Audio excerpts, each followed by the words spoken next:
Hello and welcome to this special program. I'm Jennifer Jabbar. Joining me on today's program is President of the United Guyanese Diaspora Global Network, Wayne Forde. Wayne and I will be talking about the strategic plan which is being developed by the Ministry of Foreign Affairs in Guyana with engagement from the diaspora. And Wayne will be telling us his vision on how the ministry can better engage the diaspora going forward.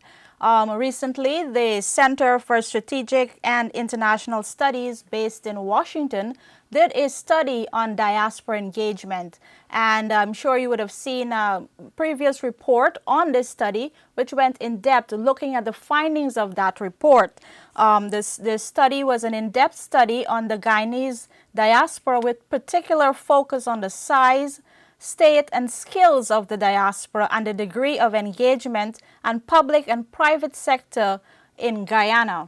So Wayne and I will be talking about going forward, how best the government can engage the diaspora going forward. Wayne, welcome to the program and thank you for the opportunity once again. I know you and I would have started here on Guyanese Diaspora News the conversation around engaging the diaspora. And I'm sure you're very pleased, now to see the efforts going forward. So maybe we can start off talking about what had existed previously with the previous administration and what were their plans and some of the things that you would have liked to see that didn't happen. And now that the ministry is undertaking this strategy, what are some of the things that you would like to see happen? Hi, good afternoon, and thanks, Jennifer. It's a pleasure being with you again. If we backtrack quickly as to when the process of diaspora engagement started, that was around 2012, 2013 under President Ramatar. It was a wonderful initiative, and they partnered with the International Organization for Migration to develop a diaspora engagement strategy. They interviewed several folks over the years within the diaspora, and the strategy was produced. The sad thing about that is that it was never implemented. So coming out of the Center for Strategic and Studies yesterday, their report, one key recommendation is that the diaspora engagement strategy that was drafted and delivered in 2017 ended up being left in limbo and reportedly not being shared with the diaspora, and nothing was implemented. So fast forward to this new administration. Although the prior administration had committed and written in their manifesto that they would establish diaspora desks and policies for engaging the diaspora, that never happened.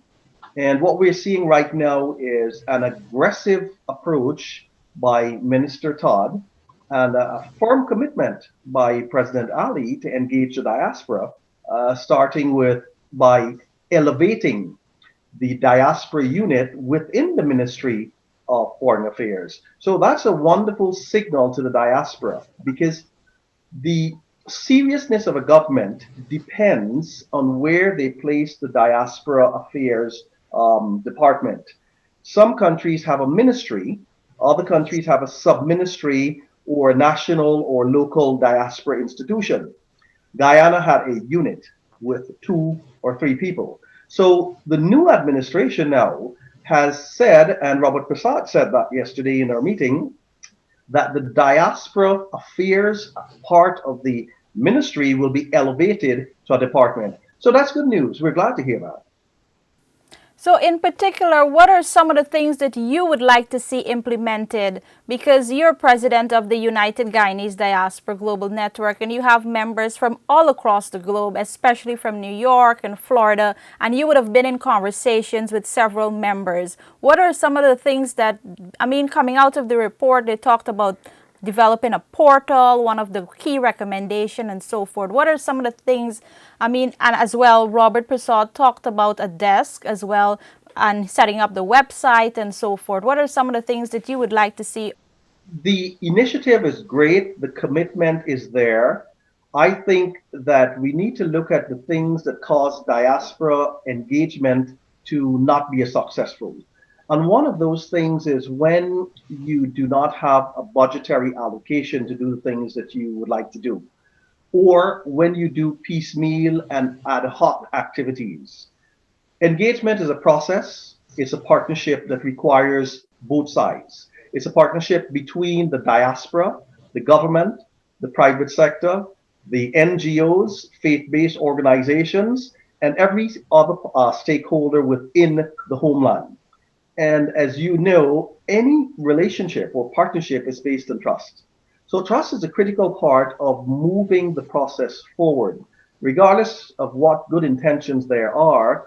If the Guyanese in the diaspora or the Guyanese at home do not tend to trust each other, then we will not have the alignment and the effective outcomes based on whatever is being implemented, even from a new strategy at this point. So I would like to see a proper outreach program in Guyana which informs and enlightens Guyanese about the role of the diaspora, meaning that Guyanese returning home or getting involved are not doing so to displace, replace, or take away anything that Guyanese living in Guyana can earn or be a part of.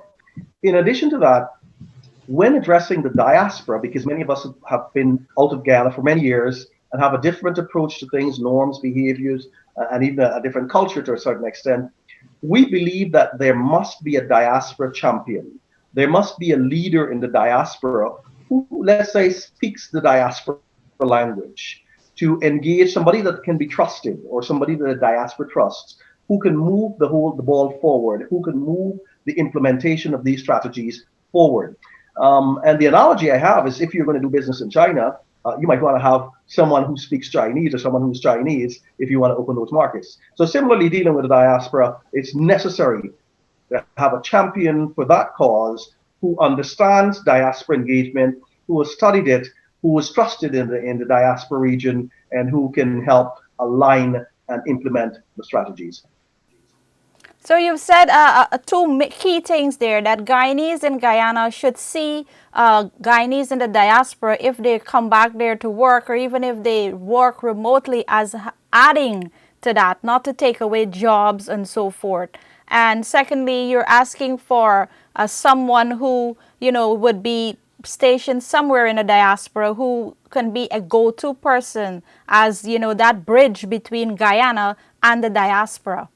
Absolutely, and that's critical because in many other countries that have been successful in engaging their diaspora, they have utilized this sort of format. They've built the structure and the proper systemic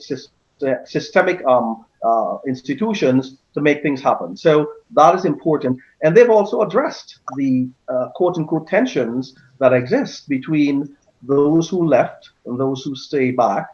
China was a classic example of that because the Chinese at home during the 80s and 90s called those who left sea turtles, and the sea turtles called the ones who stayed back land turtles. So there was that disconnect and that tension, but the Chinese government knew how to handle it, and they did a tremendous outreach so that those who they saw the diaspora folks as a pool of talent to assist in building of China. That made China the number one manufacturing country in the world. India was able to do stuff like that. Mexico was able to engage the diaspora tremendously, and so did the Philippines and Jamaica. So Guyana has to learn from some of these best practices and engage those who are aware of it and those who have the commitment to making the strategy work. So you're saying that some of these things can be addressed through continued engagement with the diaspora, especially now that the ministry is rolling out a robust plan to engage the diaspora more holistically. Yeah, absolutely. We call it the tensions that exist between the diaspora and those who are in Guyana. Because some folks, not all of them, some folks say, well, you left us here. Why are you now coming back to reap the sweet or reap the benefit? Other folks say, well, you people want to get involved because of oil, which is not true. The diaspora have been involved in Guyana's affairs from the time they started leaving in the early 50s and 60s, sending back remittances, barrels, and some have returned to retire to assist in community development. So the concept that the diaspora only returning now that there's oil is one aspect that has to be addressed. And so it's important for the government and the institutions to do an outreach to help enlighten folks in Guyana that the diaspora will be an integral part in adding value to development, which can ultimately increase quality of life, standard of living, efficiencies, reduce corruption, increase sustainability of businesses, investing to create more jobs, and benefit in the entire country. So there's a lot that needs to be laid out there that alleviates those fears and address the insecurities that might exist. And when it comes to investment from the diaspora, what are some of your recommendations to, creating that one window and sort of like making it more friendly for the diaspora in terms of like maybe reducing taxes and so forth for investment?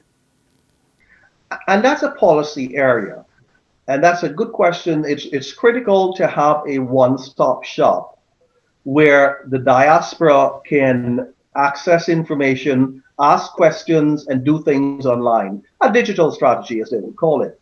And in regard to getting folks to return to Guyana or getting involved, it's important to alleviate the mistrust that might exist and the lack of certainty and confidence that exists. And what I mean by that is we're a divided people ethnically. In Guyana, it's the Afro-Guyanese and the Indo-Guyanese. We've had that for years. And that exists in the diaspora too. So you've got half of the diaspora who may not want to support the existing administration. So you've just lost half of the people who have skills and expertise. So some of those things have to be addressed so that we can get all hands on deck because Guyana is playing behind the eight ball because we have these ethnic problems in Guyana and in the diaspora. So addressing that and bringing people together is a critical part to get the best and to harness the true potential of the Guyanese who are living abroad. So going forward, are you optimistic that this time around we'll see that diaspora engagement desk and the champion of the diaspora, as you called it? We're seeing movement in the structural setup there. And we're seeing movement because now there will be a diaspora strategy document that will be rolled out through a virtual meeting in December. And this is fast track. This is good movement in a short period of time. And a comparison to the past administration is that it was 5 years and we never saw a diaspora engagement strategy, although it existed. And within 3 months, we're getting a virtual meeting and we're getting an administration that says, we're committed, we need this, we know it's important. What are some of the main things you think the diaspora can contribute to Guyana? One of the areas is building capacity, institutional capacity. The diaspora has contributed remittances to the country every year that accounted for about 8 to 12% of gross domestic product, 300, 400 million a year. Tourism can be improved through a proper mechanism and a proper structure. Direct investment can be increased from the diaspora, and capital markets can be improved and increased in that area. Nostalgic trade can be something that the diaspora can play a part in. But more critically, because of the fact that small businesses, small and medium-sized businesses in Guyana have failed over the past years, and because of COVID, many of them have failed.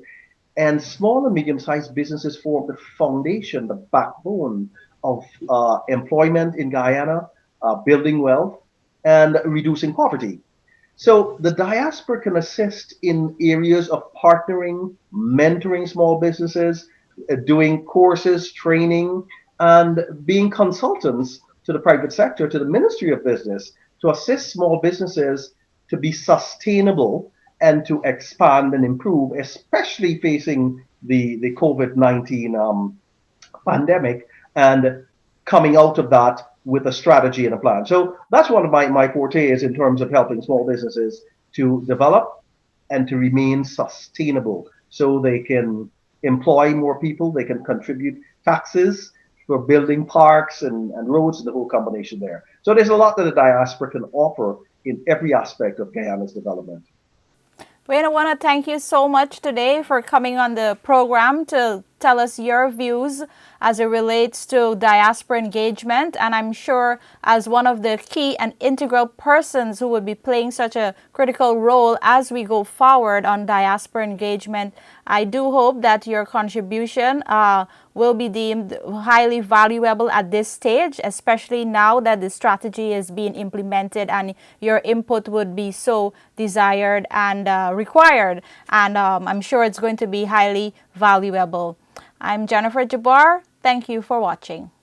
Thank you, Jennifer. Keep up the good work.